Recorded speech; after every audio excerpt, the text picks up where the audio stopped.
to start streaming? Yes. And all of the buttons are pushed. I think we're live now. If we haven't already been. Yeah, work through that, the whole thing. Yeah, very good. Hello, everyone. It's Jen and Mary and Courtney, and we are so excited to have Christy here with us today from Christy Gets Crafty. I know most of you already know who this lovely lady is. So we're going to have a chat for about an hour. We have some questions. Of course, we always like to have you all participating, so feel free to leave some questions. Mary's going to be watching the discussion area for any questions that come up while we're chatting. But I'm super excited. Christy, you have been such an inspiration to me. I feel like I've been on YouTube for a long time, but I was watching you for much longer than even before I started. So I'm really excited to get to kind of meet you virtually and to ask a lot of questions that I've sort of had over the years. But I think first we'll just get started by letting you take a little bit of time to just kind of introduce yourself and maybe talk about how you got started in crafting. Okay. Well, I'm Christy Reuling, and gosh, I've been crafting in some form or another for my whole entire life. It started with like collecting stationery. I used to be big into that. I loved mixing writing and crafting was like the origins. Like I would handwrite letters, and then I would make my own stationery by stamping at the bottom of the page and coloring them in and just making my own handmade stationery. But then as far as paper crafting, I started, I think it's been about 10 years or just over 10 years. I was watching YouTube and I came across a Christina Warner video. It was a holiday card series, and I was just fascinated by the entire process. So that Christmas, I asked my husband for a few card making supplies that she had listed underneath the video, and by January, I was already blogging and posting cards. So that's how I got my start.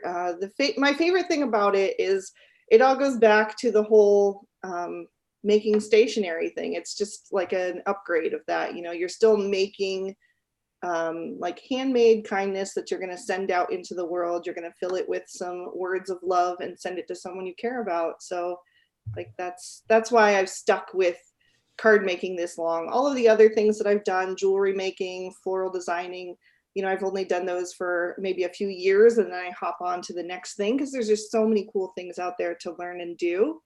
But card making I've stuck with this long because, you know, it's just like, that's what I love, is just, you know, making sure that the people that you care about know that they're cherished, and doing something handmade for them, you know. So on that, it sounds to me like you make a point to distribute your cards to people. I do. Yeah. So is it just like people, like who in general, everybody in your life? I send a lot to crafty friends. I always send or hand deliver birthday cards for family and friends. I make a ton of Christmas cards, each one unique for each person. I used to do a lot with charities, like the cards for children, like with St. Jude's Children's Hospital, although the last year, that one, the girl who was in charge of it, Winter Sims, if you're familiar with her, her home burned down, unfortunately. So she had to stop that last year. And this year she's been diagnosed with breast cancer. So I don't know if she'll be doing it again this year, which is understandable. But I used to make a ton of cards for that. And also at Christmas time, there is also a card drive that makes cards for people in nursing homes. Elderly are also one of my passions, as my great grandmother was in a nursing home for a few years into my adulthood. And so I still hand deliver every Christmas handmade cards to that nursing home. Yeah. I'm really passionate about not just making things, but sending them out, you know, making sure that love isn't just getting sequestered in your room and sitting there. Like, it needs to be sent out into the world so it can spread more kindness. Mhm. Yeah, I can tell you from my personal experience that people really go above and beyond to provide the feedback to me that they really appreciate the cards when I give them to them. That's been just overwhelming. A thank you card, for doing something, or whatever it was. I wish I could keep up with this, but every year I try to do a New Year's resolution. And a couple of years ago I did. And so like I focused for a year on that initiative. And one year it was everyone in my life that I talk to at even a semi-regular basis is going to get a card for their birthday. And so that year alone, I sent out a lot of cards. Yeah. Yeah. And I couldn't keep up with it just because it was so difficult, but just the response I got for that was just wonderful. Yeah. So, yeah. And I have to say too, that what you're saying is like, there adds to the diversity of the people interested in this craft, because there are some people that just get so much joy just from the artistic process. Right. Right. And that's just enough for them. And they really enjoy that and sharing that talent with the community. And don't ever send out a card. Yeah. Which hopefully they're donating them somewhere, they're not just collecting dust. But yeah. And then to the I make it, I give it type people too. Yeah. Yeah. So I'm really curious, Christy, what made you decide to start making videos? Because I feel like, you're kind of one of the originals. When you started, there wasn't a lot of people on YouTube doing crafting. How did you decide to start? Well, it all started with I wanted to make a little composition notebook, like a little one. And I wanted to alter it with pattern paper and just make it unique as kind of like little gift ideas that you could give or tuck in a stocking or, anything like that. Or just to sell at craft fairs. I used to do craft fairs. I don't anymore. And so I had made some and given them away, and people were like, wow, this is so neat. How did you do this? And I was like, well, it's kind of hard to explain without seeing it. So I made a video, and actually that is still like my 5th most popular video on YouTube, even though the quality is terrible. I'm so embarrassed about it, but I mean, I'm not going to take it down because everybody has to start somewhere. That was my start. And, if you want to go back and see it, you can still see, how my journey started, I guess, and see the terrible quality. I had actually taped my camera to my light with packing tape, like being able to film. I mean, it was the worst, hokiest setup. And, and every time I would move, the whole camera would shake because it was one of those lights on the, the arm that bends. Oh, it was terrible. But, everybody has to start somewhere. If you've got a passion for card making, and if you've got a passion for creating and sharing that with people, and you want to make videos, go for it.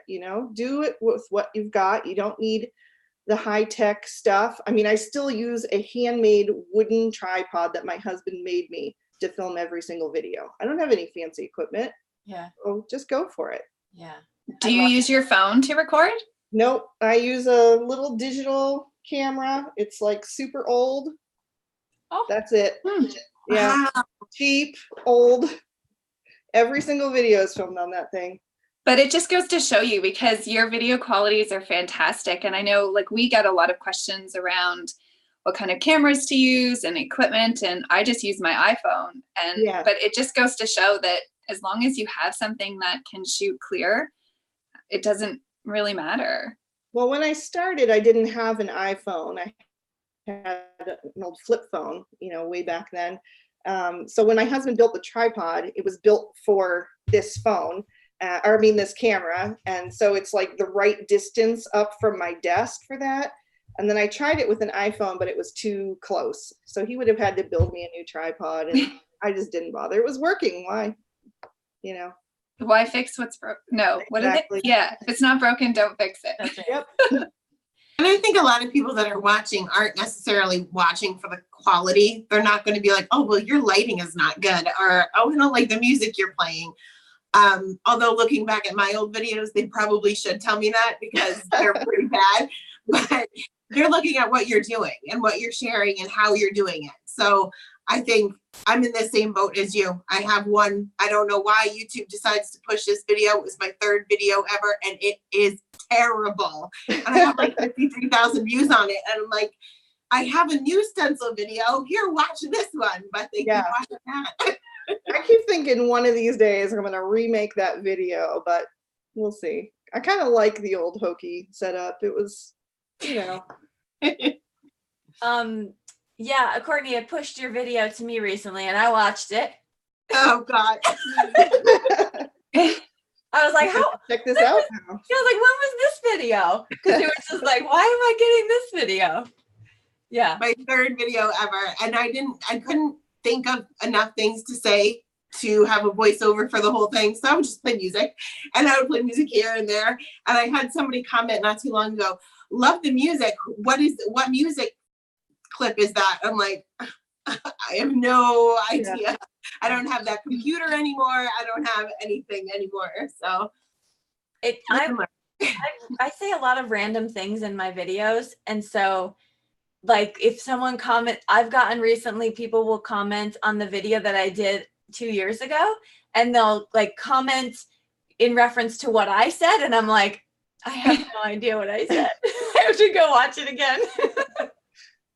So it's structured. Yeah. That's hilarious. So one of my favorite things about your videos, Christy, is your holiday card series. Can you tell us a little bit? I feel like I've been watching those since they started, but I can't remember how long you've been doing them. What inspired you to do holiday card series? And can we expect one from you this year?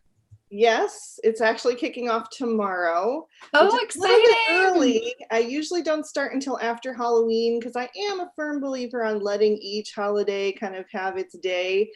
But with National Novel Writing Month being in November, it's so much to do the holiday card series and try to write 50,000 words for that month. So I decided to start a little bit earlier this year so I don't have to, scale back and cut it short. But yeah, I started the holiday card series kind of to pay homage to my roots of getting into paper crafting, which was watching Christina Warner's holiday card series. I just loved that series and looked forward to it so much every year. And so I wanted to kind of share the joy of holiday cards. And I love like all the Christmas images are my favorites. Every Christmas release is like, I just love it. So but yeah, it's starting tomorrow. And how many years do you know offhand that you've been doing it? I know I've been doing it since 2013. I don't think I did it 2012. I think 2013 was the first year. Maybe I could be wrong. It feels like it's been longer, but yeah. Well, you guys, I'm not sure. I'd have to go back and look. So you all three do a holiday card series, right? I don't. I guess I'm going to jump on that this year. Well, last year was my first year on YouTube. So that's right. I figure I did 25 days of Christmas. This year I'm kind of questioning whether 25 is a bit much. But that's ambitious. I've never managed to get to 25 videos. I've always thought it'd be cool to get to 25, but I think the most I've done is 18. Wow, that's a lot. A lot though.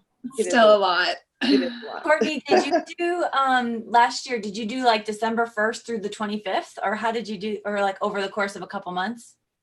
I think I started, I don't even remember, but I believe I started in November and just did 25 days worth, but I think I finished like a few days before Christmas, if I remember correctly. I could be wrong, but I don't know. I didn't really have a plan when I started my YouTube channel. I'm just like, let's just do whatever I want to do.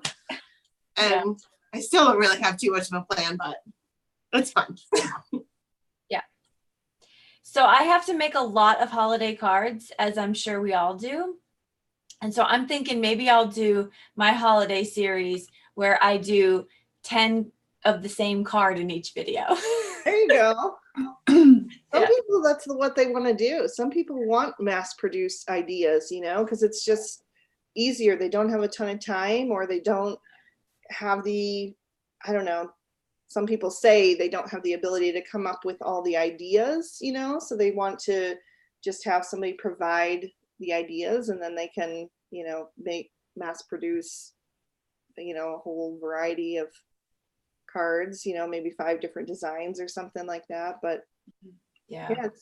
Well, I think also too, if you're not making videos, there's a large proportion of people out there that maybe only want to buy 1 or 2 stamps a year, or can only afford maybe to buy 1 new holiday stamp a year. So it's nice to see people use the same stamp multiple ways to get different ideas. Mm-hmm. Yeah. Yeah, I think that's one thing that I know that I get consistent feedback from people who watch, that they appreciate multiple ideas for the same products. Yeah. Do you get that too, Christy? Yeah, I have a series, it's on my channel, called One Set 4 Ways, where I make 4 different cards with 1 stamp set.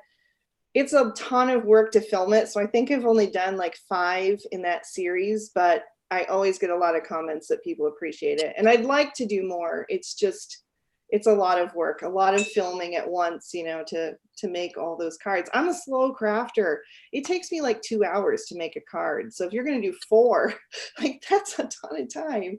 Yeah. So maybe I need to like divide it up over a couple of days or something, and then put it together. But so far, I've always done it all in one go.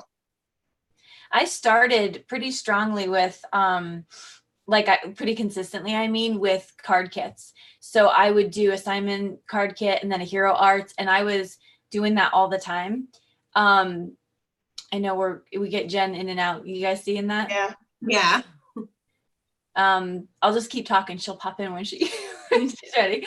But no, I would do that, and I really enjoyed it. And it seemed to be pretty popular with the people watching it, but it just got to be so difficult. Like, the recording itself would take 8 hours, like you said, and then to edit a video that long is really difficult. Really hard. So I had to kind of take a step back from that for a little bit. So yeah, the editing is what takes so long. I mean, even though I am a slow crafter, I've gotten better at like turning off the camera during parts that aren't necessary, like cleanup. I do clean up as I go. I'm one of those people.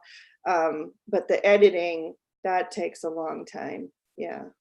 Yeah. That's another couple hours on top, for sure. You've never turned it off though, and then forgot to turn it back on, correct? Yes, I have.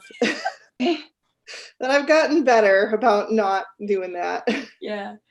Yeah, that's funny. I think that's a rite of passage for videos. Yeah, I like my new setup now, because this desk behind me is my standing desk. And so I like that now when I stand and work, I am just tall enough to see over the camera, my phone. I can see when I'm recording and when I'm not. Yeah. So that's mine, the height that my tripod is, I cannot see the camera. So I can't see what I'm doing. So I do stand up half the time too. If it's something like I really need to make sure I'm in frame, I've usually pushed my chair back and stood up. Yeah. So do you use a glass mat, or? No, I just have just the regular self-healing craft mat. I don't know, the glass mat seems to be very reflective. Yes. And I film in front of a large window, so I'm afraid that if I had something like that it would just make a glare, and it's kind of a big investment to buy something like that if you're not sure. So yeah, I haven't invested in one yet. Yeah, I know I don't film with it much, but and it's like I have it and I love it and I would love to use it more. For my non-filming crafting, that happens so often. So I wish it doesn't, but Yeah. So no, it's I had a question for you. This is from as you were talking, you were mentioning that you were kind of dipping in a lot of different things, but overall, from all the different things, what's the most extravagant project that you've ever created yourself? Oh gosh. Like, and that could mean how long it took, how big it was, how hard it was, anything. Probably I've done a few mixed media projects in the past, and those are time consuming just because there's a lot of drying time in between. So as far as something taking the most amount of time, I'm sorry, I'm looking over there. There's one behind the monitor here, but yeah, that's probably, but I loved it. I'm not a messy person, so you kind of have to embrace the messiness when it comes to that kind of thing. Yeah. And I found it really freeing. So yeah, mixed media probably. Yeah. I'm not a mixed media kind of person. I did one, I think the only mixed media-ish thing and when I think of mixed media, I think of like a lot of paint, a lot of mixing stuff and busy. Yeah. Yeah. And I did one for a Halloween card recently, and someone was like, I just found you and I love mixed media. I'm so excited. Oh, yay. I was like, dope. Well, that might be the only one you see from me. Yeah. I don't know, Mary. I think you use a lot of different types of products on your cards. Do I guess so. I think you do good at showing various ways to use different things. Oh, okay. Well, thank you. Well, on the note of what we use on our cards, I think we couldn't have a conversation with you, Christy, without talking about pattern paper. Yes. So I have a few questions here, specifically around pattern paper. And my first question is, would you say that using pattern paper comes naturally to you, or was it something that you had to like work on in terms of like picking your patterns and stuff, or do you just have a natural knack for it? I don't know about natural knack, but it doesn't come that hard for me as long as I'm using a pattern paper pack that has a lot of patterns that really go well together. If you've got certain companies, and I'm not going to name names, but I don't steer towards them because they've got a lot of great prints, but they don't necessarily layer well. Like they'd be great to just put behind a focal panel, but they're all too much the same size to kind of layer and work together. So my rule of thumb is always to pick kind of a larger, more colorful print, or it doesn't have to be larger, but a more colorful print. And then if I'm doing 2 layers, the next one would probably be like a tone on tone, like maybe a polka dot, pink on pink, or some plaid or something like that. That's a little bit more, I don't know, monochromatic, I guess. And then if I introduce a 3rd print, I go for something tiny and colorful that's going to pull in like the first print that had all those colors. So if the pattern paper has like images that are all the same size, it's harder for me to layer. So yeah, I don't think it comes, I don't know, I wouldn't say easy. I think you have to work for anything, but I think I do have like a natural eye for mixing patterns. I don't know. Okay, Yeah. I just have to jump in and say my mind is blown right now. Like honest to goodness, like I would have never known to even think about breaking it down like that. That's super helpful. Oh, good. Yeah. Yeah, super helpful. Do you have a sense of like, oh, sorry, Courtney, go ahead. No, I was just going to say pattern paper scares me. Like I will use like the one panel. Like, don't be afraid. It's lovely. It is. And I'll be that one person that like, oh, this paper is so pretty. I'm just going to put it in the background, but I'm too afraid to bring in another pattern because to me, whenever I create it, it just looks like a big mess. But when I see everybody else's, it's like, now how come they can get those 2 patterns to go together and mine looks like a 3-year-old did it? You know, it's like, I don't know. I'm a little critical of myself, but I really just don't have the eye for it. So thank you, because that helps me. Oh, good. I hope so. Yeah, super. Yeah, it's funny that you say that, Courtney, because my next question is like, what do you think it is about pattern paper that scares people, or maybe like why so many people struggle with it? Well, I think it's like sort of like when you build up your wardrobe in your closet, like a lot of people are afraid to mix patterns and patterns. So they're going to pick, maybe a striped shirt or a polka dot shirt, but they're going to wear just jeans or, something. They don't want to throw in another print. So I think people are maybe just generally a little standoffish about mixing prints together, but I think they can look really cool if you have the right combination. Yeah, and I think the cards that you created for our exclusive video in the Collective Creators really kind of shows the like how well those different kind of patterns go together, because that's one of the things that really stood out for me for those cards that you did for us. So I'm never gonna look at pattern paper the same way again, ever. Which is great. It's so funny that you mentioned clothing, because my mom will tell you that ever since I was really little, like really little, we would go to the mall and be like, and I would go around and be like, she doesn't match, he doesn't match. So maybe that's why, like, it's just continued. And I hysterical. Why I struggle with it. Like, I feel like everything has to match, and it doesn't. Yeah, I think that's a good point based on temperament. Like if you like a certain thing, like I've watched recently when people will throw in a different color, even if they're all solid colors, they'll throw in a different color that is unexpected. Like my organized brain would not put it. Mm-hmm. And then it really looks awesome, So I think that's one of those things that you just have to do it and try it before you. In the end, it's just paper. It's just paper, all of it. So why not just try? Yeah. I use pattern paper. I don't use it that much, but I have a ton of it in 6x6.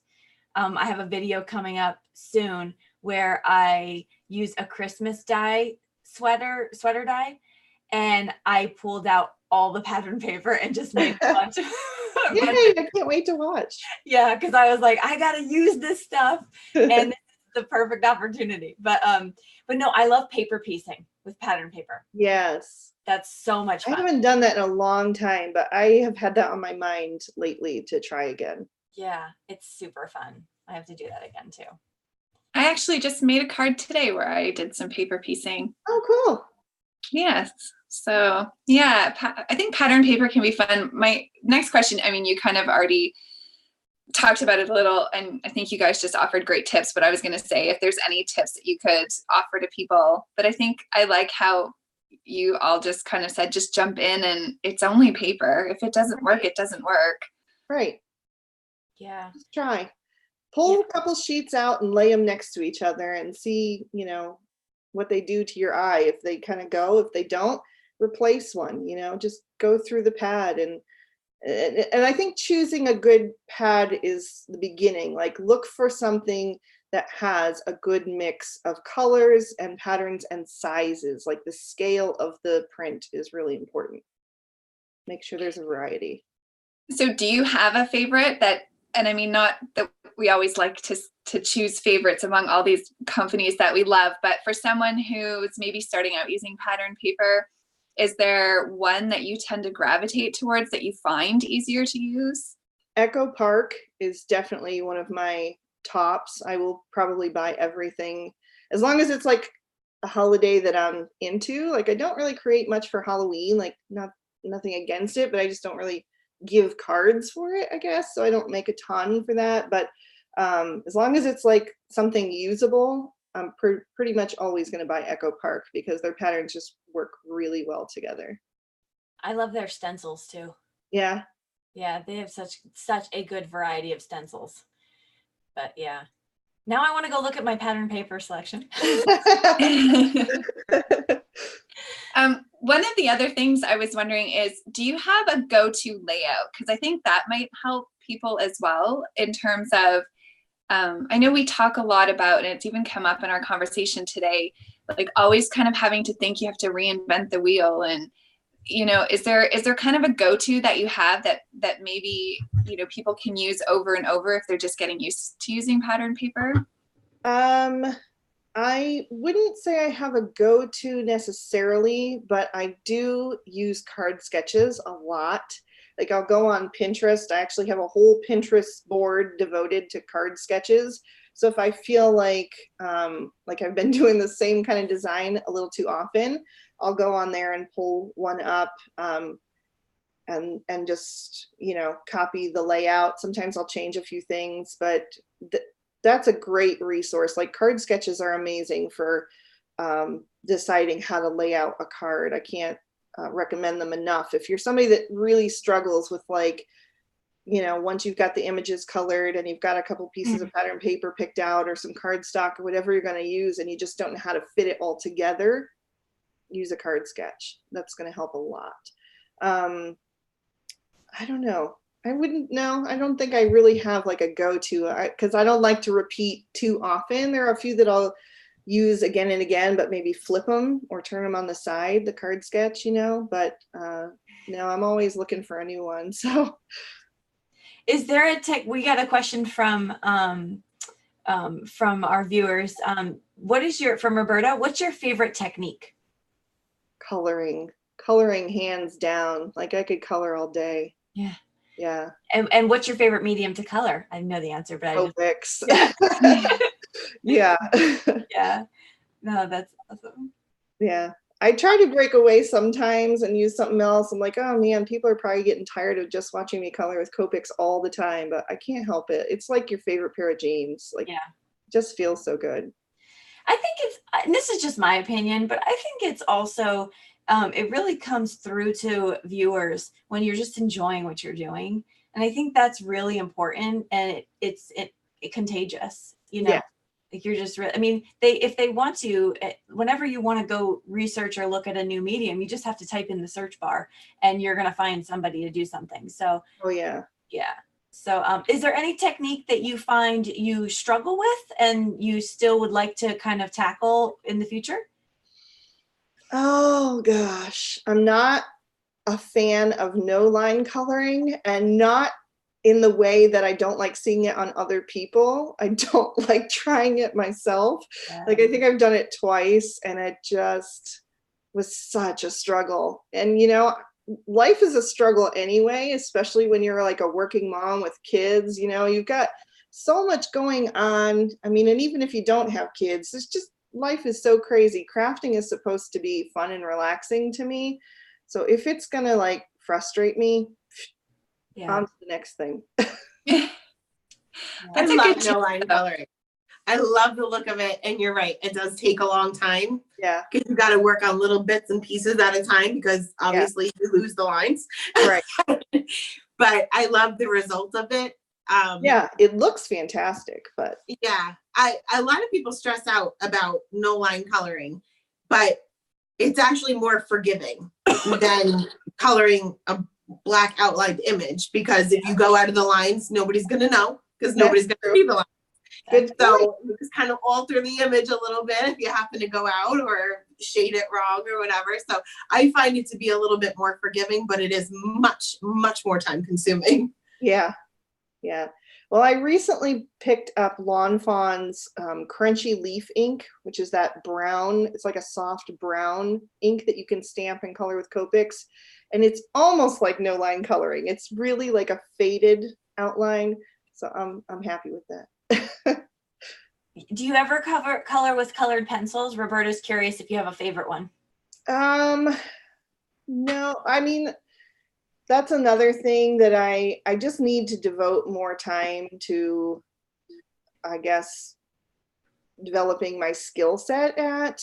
I had the Spectrum Noir ones because I used to be on their design team, on the Crafters Companion design team. So they were sent to me, and they were good for what I used. And then I did buy on Black Friday, like 2 years ago, I bought a set of Prismacolors, just like wasn't like a huge set, but you know, enough to like practice. And I think I just used them a couple of times. The problem with colored pencils for me is that it, again, takes a long time to build up the depth. Mm-hmm. And I love a lot of contrast in my coloring. And so when I can do something with Copics in maybe 10 minutes, and it takes me a half an hour with colored pencils. I'm going to go for the Copics every time. Yeah. Yeah, I think colored pencils for me are very, it is very time consuming. And I feel like it's one of those techniques that I just want to be good at. So I cannot spend all this time trying to be good at it. I don't know. Whereas like watercoloring, I'm taking my viewers on a road trip with me through the process of learning how to watercolor, which I'm okay with. So I'm just going to dive in. And so I have done that, but it's like, I can like wet the paper and drop the ink in. And I'm like, okay, this is what we're doing today. Right. I don't have to think about it too much, but yeah, color pencils are challenging for me. And I also feel like when you do videos, like I always feel an obligation to keep them as short as possible, because I know everybody is busy. And are people really going to stick around to watch me color for an hour with colored pencils, especially when I'm not that good at it yet? Yeah. Probably not, so it's just something I've put off to kind of learn another day. And I haven't really had that other day to have the time to do. Yeah. I'm still waiting for that too. Yeah. How do you balance between your creative life and YouTube and then everything else that you have going on? That's a great question, because it's definitely a balance. Part of it is I have to look at YouTube now as a job too. So it's kind of like my second part-time job. I have a part-time job out of the house, but so like every single Wednesday, that's a day that I don't work at my job out of the home, but I do work in my office, and I cannot do anything during that time. So if my husband wants to go out, sorry, I can't. I'm working. If friends want to go do something, or we're out of groceries, sorry, I can do it later in the day maybe, but I kind of look at it as a job. I keep everything in my planner, and I just hold that time sacred. A lot of times, if I have a lot of projects, I'll also take Friday as well, because I don't work on that day outside of the home either. So those are, my days, but I pencil everything into my planner and stick to it. That's the only way I can manage everything. I'm learning so much today, honestly. I just got a new, on that. I have a slight obsession with maps. And so as these two know, so this is like my notebook. Oh, pretty. Right. And then I just got this one is my planner. Oh, how gorgeous. I love maps too. Yeah. So, and I bought this. So I got this at like, I don't know, what are the stores that you like, TJ Maxx, or I don't know, one of them. And I bought these little clip-on things that hold your pens on the side. You can get on Amazon. Oh, cool. I've never seen those. Yeah, it's like sticky. So I always have a pen with me now. Nice. Anyway, I'm trying to get my life in order. It took me a long time to find a system that worked for me. Like I used to buy planners, and then by the end of January, I'd already stopped using them. But when you have commitments, you need to make sure that you honor them. And so it just got to be too much for me to just manage in my mind. So I had to just put it on paper. So now I write down like when the project is due, when the project has to go live, so I have everything, classes I'm teaching at my real job, and, everything goes in there. So it's the only way to keep track for me. And then all the extracurriculars for the kids and things like that too, right? Exactly. Yeah. Do you find it hard? I know you've shared on your YouTube channel and your social media what you do in your regular day job, and maybe you could tell us a little bit about that. But do you find it hard to be creative at work and creative, at work outside the home, and then at work for YouTube and for the crafting community? So for those who don't know, I work in a paint your own pottery studio. So basically anybody can come in and choose pieces, and they paint them, and then we overglaze and fire them. We get a lot of school groups. We get a lot of like autistic support groups. We get just all kinds of people from all different walks of life that just want to have a little bit of art in their life, you know. And I honestly believe that different areas of creativity feed each other. So I actually think I've become more creative since I started working there. I mean, before that, I also worked at AC Moore and Michaels. So I've been doing creative jobs for a long time, but I do think like sometimes you get just stuck in a rut, or you just can't come up with any new ideas. And usually if I go do something else creative, like something completely different, like painting on pottery or writing or, you know, anything else, when I come back to, you know, the paper crafting, I'll be inspired again. Yeah, that's one thing that I noticed. I could see how that could kind of melt into each other. For me, if I'm stressed in any way, it just made me think of this. But like if I'm stressed in any way, then it's when I need to be creative the most to calm myself down, and it's when I'm the least creative. It's like there's so much. So I feel like if I too had an environment where you go and you're encouraging creativity in that environment, it feels like it would kind of bleed into your own arena. Yeah. And if that doesn't work, I always recommend, like, it's probably because your tank is empty and you need to refill. So, you know, going and watching a movie or reading a book that you love, or just something that you've been wanting to read, or even just going for a walk and, you know, being out in nature will usually bring me back and inspire me again. Yeah, I'm glad you answered that, because that's a common question that people get is how do you kind of snap out of a loss of mojo, you know, creative mojo. Yeah, it's a good question. So I have a question about blogging. So kind of wanted to talk about whenever this comes up on like the Facebook pages, people are just starting out, they're interested in starting out, and they don't know if they should or need to have a blog, or just a YouTube channel or just Instagram. And so kind of wanted to hear, because things change so rapidly and things are just evolving in different ways. What's your take on a newbie trying to figure out their way? To be honest, I am like so non-technical. I'm not really good at staying on top of everything that's new. So I've been blogging since it was the thing to do, and just kind of never stopped. So whether you need a blog today, I don't really know, because with social media the way it is, you know, maybe you don't. But to me, it's just like a landing place, a place to keep everything. It's almost like even a file system, so you can look back and see all the projects that you've done. And you know, you can post the pictures on Instagram, and yes, they'll stay in your feed, but it's not going to have all the detail, you know, of what you used and the techniques that you did and all of that. So that's all good. You know, a blog is good for that.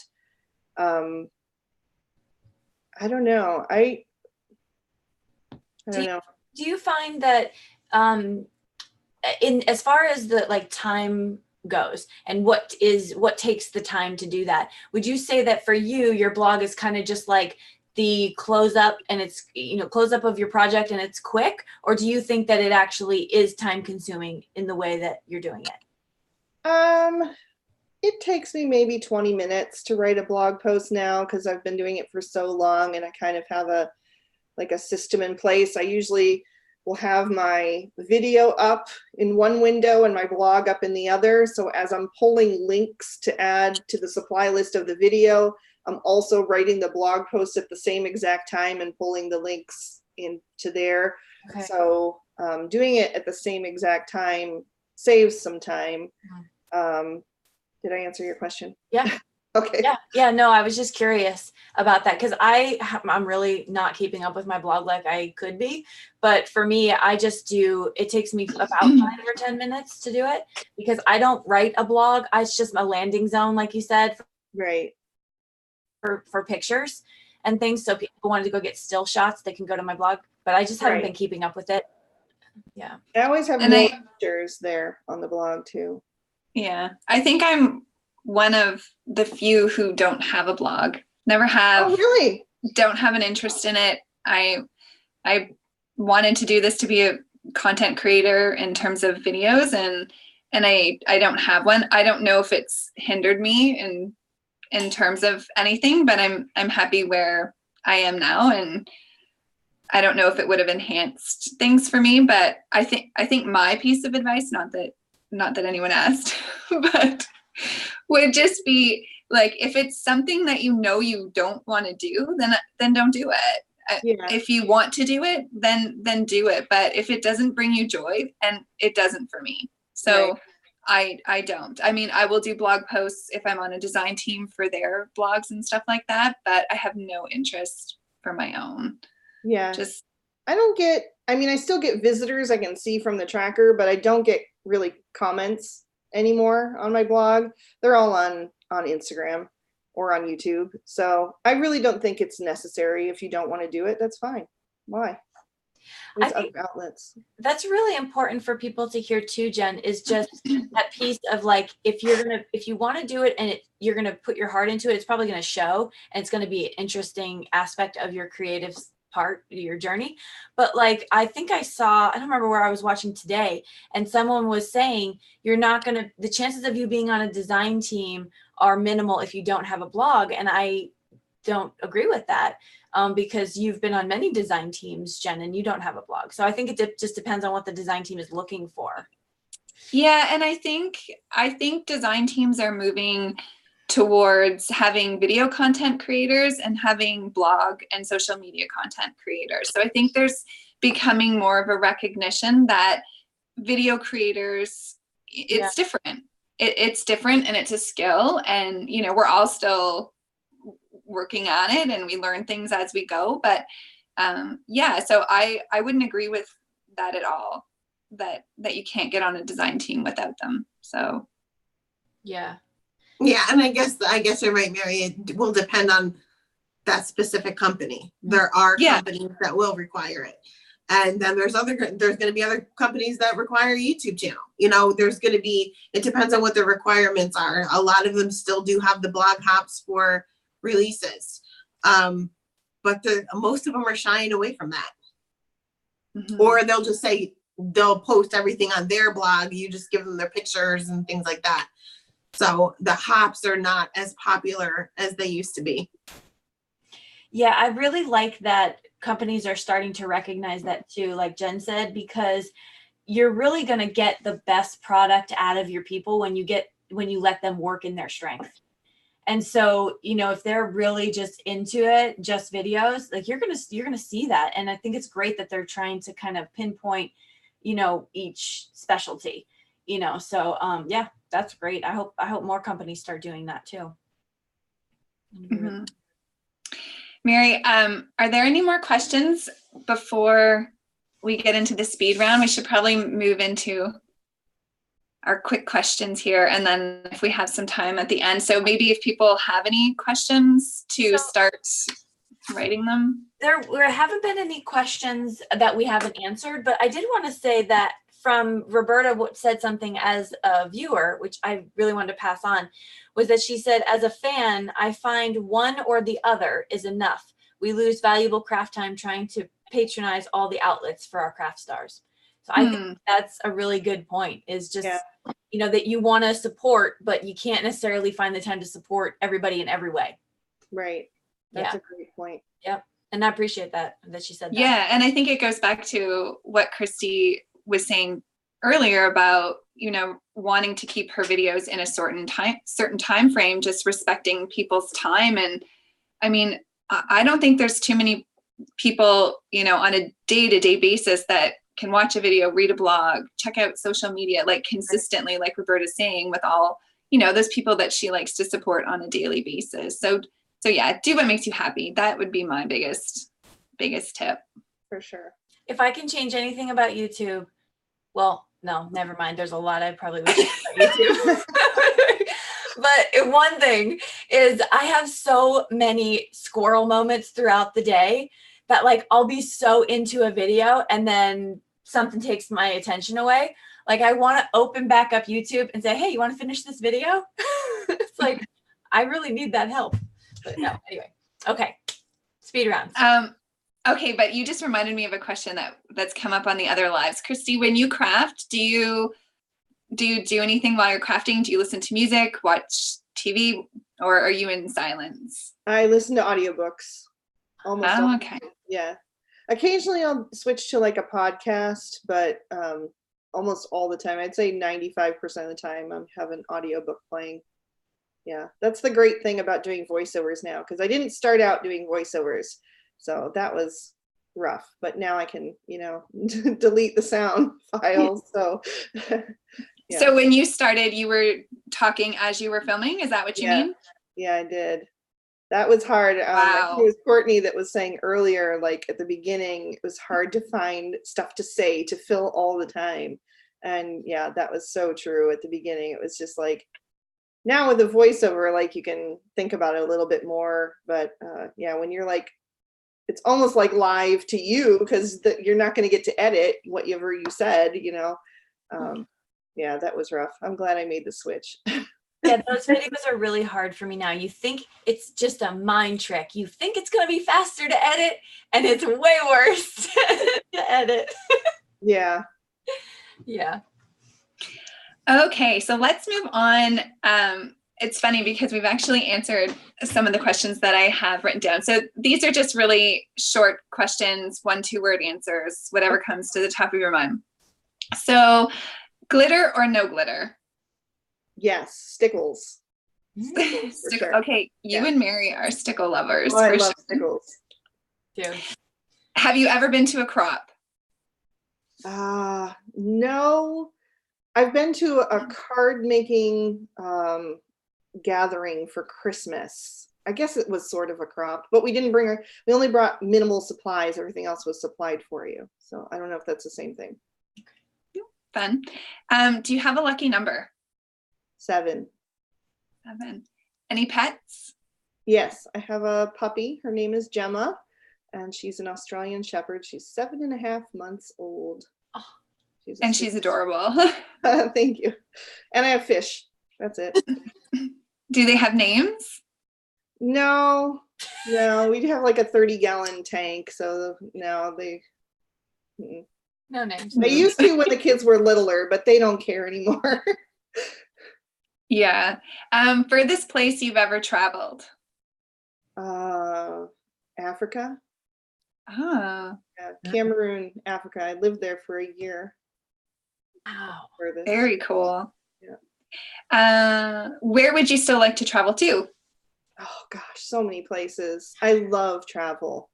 My husband is from Germany, so we love travel. Someday when we retire, that'll be like what we do. Hawaii is definitely on my list. My wedding anniversary is tomorrow, and that'll be 19 years. So for the 20th, we're hoping to make it to Hawaii. Nice. 1 year to save up. I honeymooned there, and Mary lived there. So oh, really? I lived there for 4 years. So we'll talk offline. I'll give you some. All right. What is one thing that most people wouldn't know about you? Probably, oh gosh. Probably the living in different places. I've lived in Honduras and Africa and Germany. I think most people don't know that about me. So. Wow. That's cool. Okay, so we're gonna go through a few favorites. So favorite stamp companies. Oh gosh, Lawn Fawn, MFT, Hello Bluebird. Oh, it's so hard to limit, but those would be my top 3. You've sort of answered this one. Favorite company for paper pads? Echo Park, Pebbles is also a good one. Simple Stories used to be great, but they've come out in a different size, and I don't love the new size, but they do have a nice mix of patterns. Yeah, the 6x8 I find are tricky to use. Yeah, they are. Are you a Doodlebug fan of the pattern paper? Yeah, I do. Their designs are so cute. Favorite stamp in your collection that you'll never get rid of? Do you have one? Lawn Fawn's Just My Type. It's retired. I've gotten rid of all the other retired sets because there's no reason to keep them if you can't use them. I don't like to hang on to things that I'm not going to use, but I will never part with that because it has a typewriter. And being a writer, I just love that set so much. Oh, that's awesome. Favorite crafty tool? Oh, besides Copics and pattern paper? Stickles, crystal stickles. Do you have a favorite ink that you use? I usually stick with Memento Tuxedo Black for coloring, but I've also used the MFT Black Licorice Hybrid. That's a good one too. Do you have a favorite adhesive? Tombow Mono Multi Glue. I use it for almost everything. Courtney. Yeah. Buy it in the bulk. I've been using that since the very first day I started crafting, and I won't stop unless they stop making it. Favorite color? Aqua. Favorite snack? What was that one? Favorite snack? Oh. Goldfish crackers, maybe? Ah. Favorite drink? Could be adult beverage or otherwise. Honestly, the drink that I drink the most is just ice water. I love ice water. I drink it constantly. If it's warm, cafe mocha. Favorite season? Indian summer. Like, I love the end of summer when it's just getting fall, but like not too hot, not too cold. I would say fall, but it goes so fast here in Northwestern PA. Like, it's the blink of an eye, so it can't be your favorite if you don't get to enjoy it. So yeah, Favorite transition between summer and fall. Yeah, that's kind of like here in Canada. It's like summer, winter, pretty much. Yeah. Favorite holiday? Christmas Eve. Oh, nice. Do you have a favorite day of the week? Thursday. This is so interesting. It's writers group night. It's my favorite because I get to go hang out with all my friends. Aw. Oh, that's fun. Favorite book? Anne of Green Gables, for sure. Yeah. Which that's hilarious. We were talking about that before we went live. I was saying to Christy that Anne of Green Gables, where it's set and everything, is about 3 hours from where I live. So, but not realizing that was actually your favorite book. So Yeah. That's very cool. That's fun. Very cool. Favorite movie? The Wizard of Oz. Wait, before you go on, have you seen Wicked the musical? I have not. Okay, Oh, I've, Want to. I've seen it 5 times, so I can. Oh, how cool. It's amazing. Just so Yeah. you know. Yes. Favorite type of music? Country. Do you have a favorite animal? Oh gosh, yes. I have 3 though. Polar bears, Okay. red squirrels, and elephants. And they switch back and forth on which one is my favorite. Just depends. Aw. Favorite childhood memory? Oh gosh. That might be a hard one. Going to the library, like that was my favorite thing to do as a child. I don't think I have a specific one, but yeah, anytime I went to the library was my favorite. And is that how you fell in love with writing and books and reading? Yeah, for sure. Yeah, I've been a reader since I was super, super small. Yeah. Do you guys have any other burning questions? Do we have any other questions from? No, we don't. I do want to say though, like this has been such a thought-provoking chat, Christy. Oh, yay. Yeah, like seriously, like even all the way up to the end, like as you're talking about your favorite childhood memory, Adia begs me to go to the library all the time, and I just know I need to make more time for that. You know, I just so thank you. That's just I'm gonna get all teary-eyed now. Aw. It's a great place. It's full of inspiration and ideas. Yeah, I love that. Thank you. No? I think we're ready to say goodbye and let people on with their day. And we have, so someone is asking if you're writing a book. Yes. Yep. Yeah, I've been working on this particular book for about 2.5 years now, and I hope to be done by May. So, yes. So exciting though. This is your first novel that you're writing, right? It's my first novel that I've ever written the end on. I've written many, many novels and then got to the middle and gave up because I always think of a new idea when things get hard and I want to write that instead. But this is the first time I've like really stuck to it, determined to finish. I love that. Oh, that's so amazing. And for people who don't know as well, you have social media dedicated to your writing. So we can maybe link up with that as well. Okay. That'd be great. Yeah, my sister's an author, by the way, Christy. Oh, really? Yeah, she is. Oh, Yeah. what does she write? She writes sort of like adult, darker romance. Okay. So, and I say darker because it's not like the Fabio fluffy kind of romance. It's a little bit more realistic. Okay. But no, yeah, she's been doing really well with it and she loves it. And so yeah. Awesome. You'll have to email me her name or something. So I will. Look her up. That's awesome. Well, best of luck to you in that endeavor. We'll be watching you for that. And a huge thank you from all of us and the collective creators, the community for joining us this month. We so much appreciate you and what you do for us. Oh, thanks. It was an honor to be with you guys. Awesome. Okay, well, everybody have a wonderful week. Bye. Bye.